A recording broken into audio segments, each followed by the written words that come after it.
Every night, every evening is a party in Sushi Road. That's why we don't really make any special party. Like other clubs, they make every party every week, but we just do like a low profile because we have already a lot of people and we want the best crowd. Not just anybody come in here, we don't want that. Blending the best of different cultures is second nature to Anson Jiang, the man behind this popular night spot. Actually, we are coming up like next early year. We have a dreams night, gymnastic. Oh. We have all kind of film for parties. But even ambitious Anson has his sights set pretty high for 2008. So we provide to an evening only for the athletes after the game. So because they are all international famous athletes. Of course. So we want to keep their privacy enclosed. And no reporter, no photo, just really have fun for them to relax.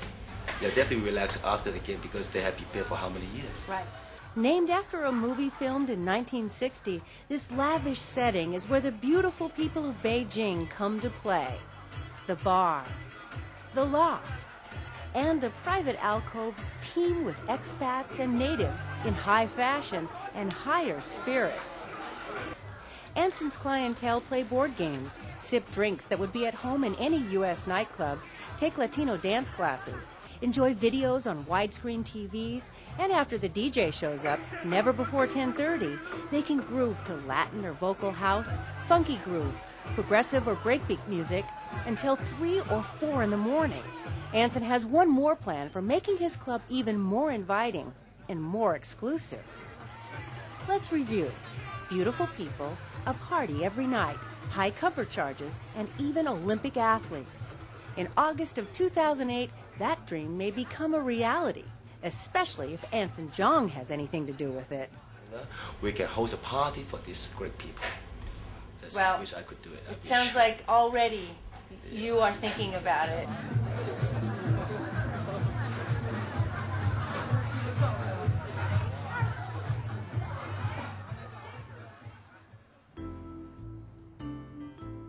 If you want to end your nighttime fun a little closer to Tiananmen Square and have more bars to hop between, a good place to start is Buffalo Club. Buffalo Club sits on Bar Street, just off the shore of Beijing's Rear Lake. Outside the club, red and orange lanterns hanging from the bars and restaurants barely illuminate the sidewalk. Inside the club, the lighting is a different story. Hundreds of candles provide most of the light, giving the restaurant and its customers a warm glow. A quick tour of the place reveals a surprising mix of cultures. The decor is decidedly Southeast Asian, while the large wine rack, full of red wine, screams Napa Valley. Musicians play classical music as you dine. Later, this tiny dance floor will groove to the sound of Cuban music. Downstairs, a romantic private room seats 18 around a wave-filled reflecting pool.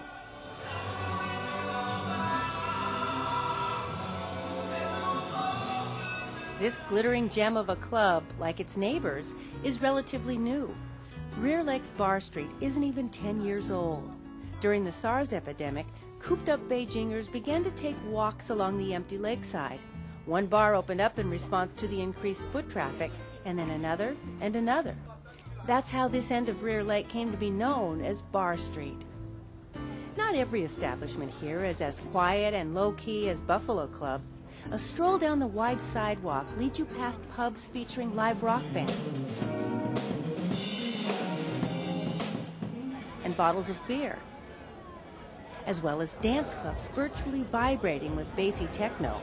You'll even find a Starbucks at one end of the street, providing clubbers with a caffeine boost as they wander around the lakeside, trying to decide where to go first.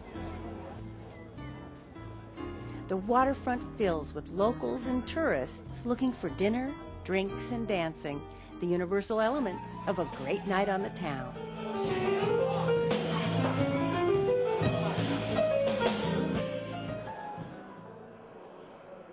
On the other hand, your brand of nighttime fun might be of the sit-down variety.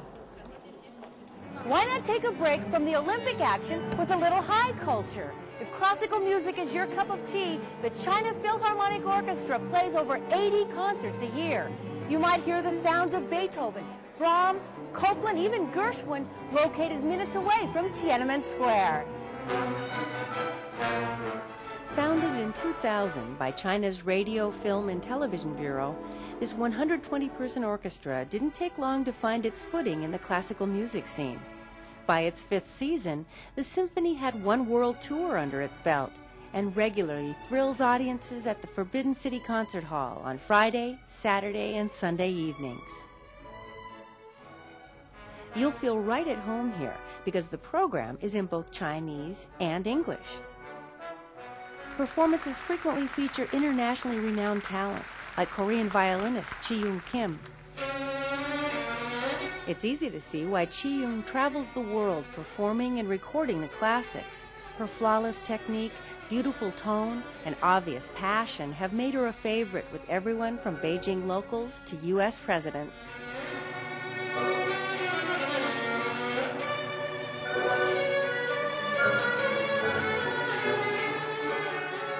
In this piece, Violin Concerto No. 3 in B minor, Opus 61, Chi-Yoon is led by the able baton of American guest conductor Michael Stern.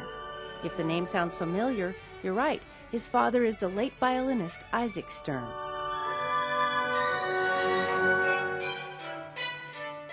Like Chi-Yoon, Michael travels the world making music. So why would China patronize a Western art form when its own musical heritage is so rich and so different from ours? It seems that parents are the same no matter what country they live in. Chinese moms and dads also believe that learning to play a Western musical instrument helps ensure their kid grows up to be a success.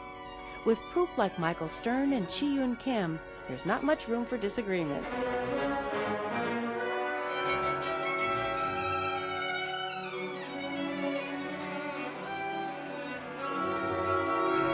So, when you attend the Olympics, earn some proudness points with your parents, no matter how old you are. Oh, and don't worry about what to pack. Although the dress code is semi-formal, if you leave the Vera Wang at home, urban chic will work just fine. The China Philharmonic Orchestra is also getting into the Olympic spirit. They're creating a program inspired by the Beijing Games, which could be a unique opportunity to introduce traditional Chinese instruments to an international audience. What will the final score look like? We'll have to wait till 2008 to find out.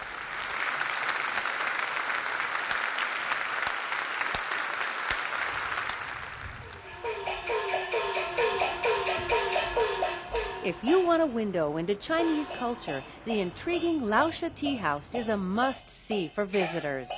The Laosha Tea House opened in 1988 and has been called the cultural link between China's past and its present.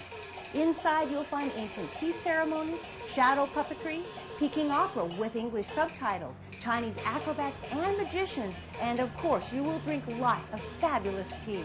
Let's check it out. This nighttime hotspot started as a tea cart on the southern edge of Beijing's Tiananmen Square. Now it's a cultural showcase that seats up to 100 people, a place where foreigners rub shoulders with locals. Sip tea while you enjoy the show, and enjoy snacks like dried plums, pastries, and steamed buns.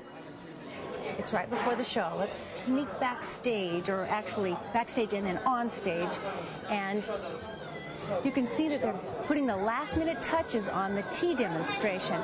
There's the curtain. It'll be opening, I would say, in about 10 minutes, so we got to get out of here in a minute. But this is where they'll do the ancient tea demonstration. Just in case you don't know where to start, you'll get a lesson in brewing tea from the professionals. In Gong Fu tea, performers use gentle hand movements to produce different kinds of tea.